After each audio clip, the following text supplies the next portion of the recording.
আমি আজকের তাদের সংবাদ সম্মেলনে তিনটি বিষয় দেখতে পেলাম। ডক্টর মোহাম্মদ ইউনূসের হাতে সবচেয়ে গোল্ডেন সময় এসেছে। বাংলাদেশে যদি উনি জনপ্রিয়তার শীর্ষে থাকতে চায় এবং হিরো হতে চায়, তাহলে ওনার এখন উচিত বাংলাদেশের সমগ্র রাজনৈতিক দলগুলোকে যমুনায় ডেকে সাদা পেপার সামনে দিয়ে চাবে বলবে যে এখন লিখে দেন কারা কারা আওয়ামী লীগ রাখতে চান, কারা কারা রাখতে চান না। তাহলে এই জাতির কাছে শ্রেষ্ঠ মোনাফেক কারা কারা সেটা প্রমাণ হয়ে যাবে। আপনার রাজনৈতিক দলগুলো দেখবেন ইনিয়ে বিনিয়ে কি নিয়ে এটা বলবে সেটা বলবে ওটা বলবে, একপাক্ষিক বক্তব্য এসেছে আজকের বিতর্কিত বিষয় নিয়ে। এ বিষয়ে এখন পর্যন্ত সেনাবাহিনীর পক্ষ থেকে কোনো বক্তব্য দেওয়া হয়নি, এবং এ বিষয়ে বক্তব্য তারা কখন দিবেন সেটাও আমরা জানি না।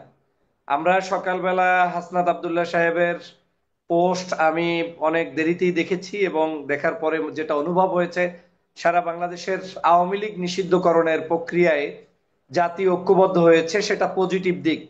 কোনো সন্দেহ নাই যে বাংলাদেশে আওয়ামী লীগের রাজনীতি কোনোভাবে আমরা রাখবো না। সেটা যেই দাবি করবে, সে আমার মতে উল্টা কোনো ব্যক্তিও যদি এই দাবি পোষণ করে, তাহলে তার সাথে আমার ওই জায়গায় এক হব। সেটা হচ্ছে যে আমরা শেখ হাসিনার রাজনীতি, আওয়ামী লীগের রাজনীতির প্রত্যাবর্তন বা এখানে নতুন করে তাদেরকে পুনর্জাগরণের কোনো শক্তি সুযোগ আমরা দিব না। সেই জায়গাটা আমি একমত। কিন্তু হাসনাত আবদুল্লাহ সাহেব যে মন্তব্য করেছেন, বক্তব্য দিয়েছেন, এই জায়গাটা যেহেতু আমরা কেউই তার সাথে উপস্থিত ছিলাম না, এবং আজকেও তিনি কিন্তু একটি সংবাদ সম্মেলন করেছেন, সেখানে তিনি সংবাদ সম্মেলনে কিন্তু স্পষ্ট করেছেন যে যে বিষয়টি তিনি ফেসবুকে উপস্থাপন করেছেন ওইটাই মূলত তার আনসার, এর বাইরে নতুন কোনো আনসার তার কাছে নেই। তার মানে এখানে আমাদের ধারণা করতে হবে যে অবশ্যই ঘটনাটি এখন পর্যন্ত, যেহেতু আসনাদ আব্দুল্লাহ আমাদের একজন আন্দোলনের স্টেক হোল্ডার, তিনি কষ্ট করেছেন, আমাদের জন্য সংগ্রাম করেছেন, তাকে অবিশ্বাসের কোনো জায়গা নেই, তাকে অবশ্যই বিশ্বাস করি। কিন্তু তর্কের খাতিলে আপনাকে এখানে আরেকটা পয়েন্ট থেকে বিবৃতি আসতে হবে, সে পর্যন্ত পূর্ণাঙ্গ আমি আজকের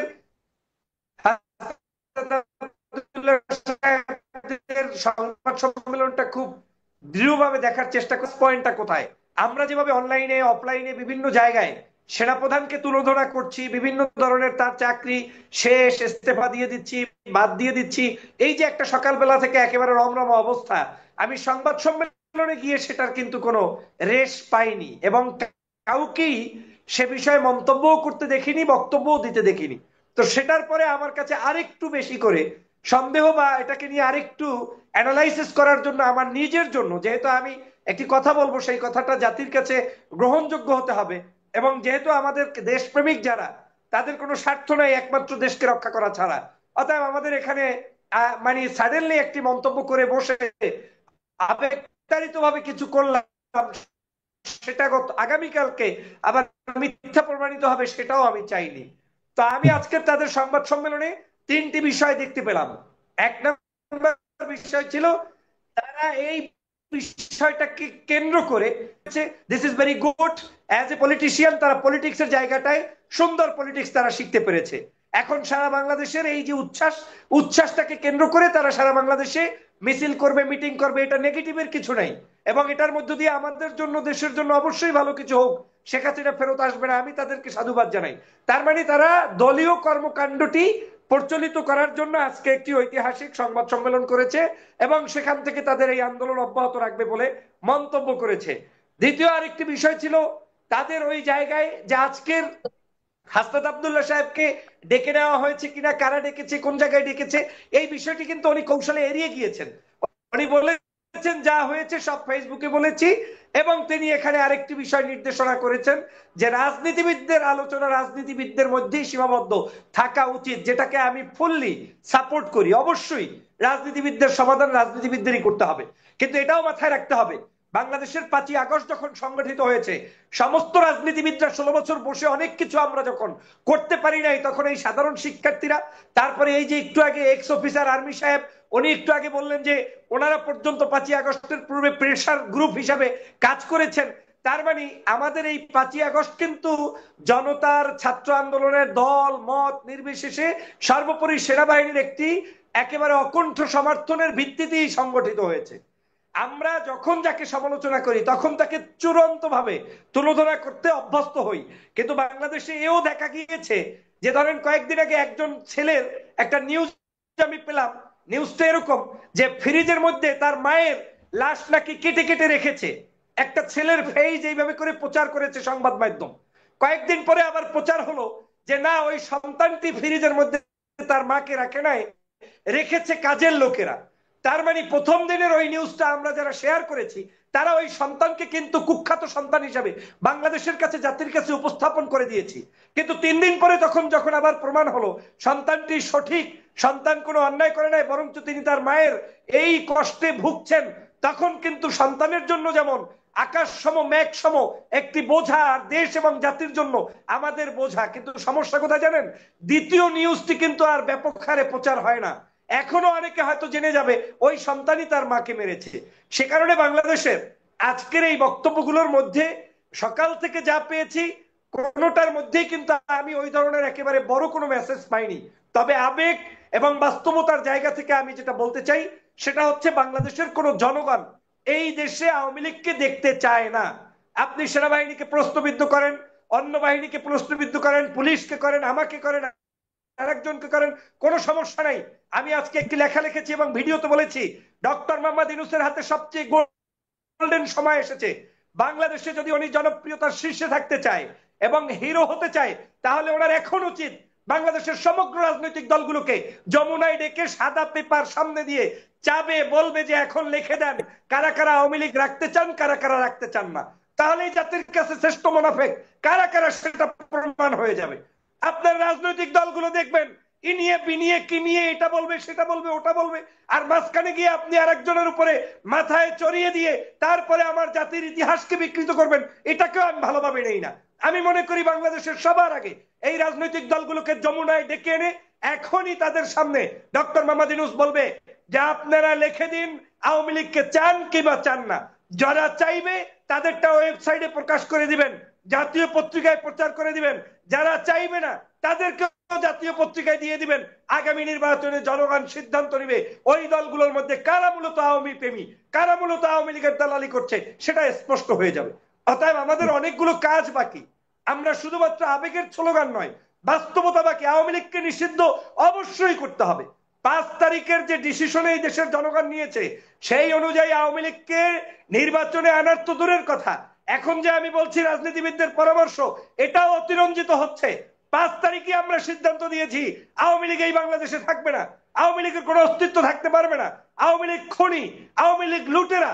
আমি দুঃখ বলাক্রান্ত হৃদয় নিয়ে আপনাকে বলছি, আজকেও যখন এই যে দেখেন ট্যাগিং এর রাজনীতি কাকে বলে, আজকেও যখন নাসির উদ্দিন পাটোয়ারি নামের এই প্রসঙ্গটা আপনাকে উল্লেখ করছি এজন্য, আজকেও যখন তার একজন ফেসবুকে স্ট্যাটাস দেয় 53 বছরের যে ট্যাগিং এর রাজনীতি, সেই নতুন ট্যাগিং এর রাজনীতি যদি নতুন এনসিপি সংগঠনের কোন একজন নেতা তিনি আবার নতুন করে পোস্ট করে, যেদিন এমনি আমরা আছি ঘর পোড়ার মধ্যে, তার মধ্যে আবার আলু পোড়া তিনি ঢুকাই দিয়েছেন। এই ঘর পোড়া কি সকাল থেকে আমরা সেনাবাহিনী দেশ কোথায় যাচ্ছে না যাচ্ছে সেগুলো নিয়ে ব্যস্ত, উনি আবার পোস্ট করে বলছে গত 53 বছরে জামাত ইসলামীকে বারংবার রাজনীতিতে পুনর্বাসন করার প্রচেষ্টা করা হয়েছে। জেনারেল জিয়ার হাত ধরেই এই অবৈধ কাজ সম্পন্ন হয়। সেনা জনতার অভ্যুত্থানের ফসল লুটকারী জিয়া জনগণের অভিপ্রায় তোয়াক্কা না করে গায়ের জোরে এই অবৈধ শক্তিকে জনগণের উপরে চাপিয়ে দেয়। এই শব্দটা বলার মধ্য দিয়ে উনি জাতির কাছে দুটো দলকে অপমান করেছে। প্রথম হচ্ছে শহীদ রাষ্ট্রপতি জিয়া রহমান, যিনি বাংলাদেশের স্বাধীনতার ঘোষক, যিনি একজন সম্মানিত ব্যক্তিত্ব, তাকে বলেছেন যে তিনি নাকি আজকের লুট করে অবৈধভাবে সংসদ দখল করেছে, সংবিধান বা পাওয়ার হোল্ড করেছে।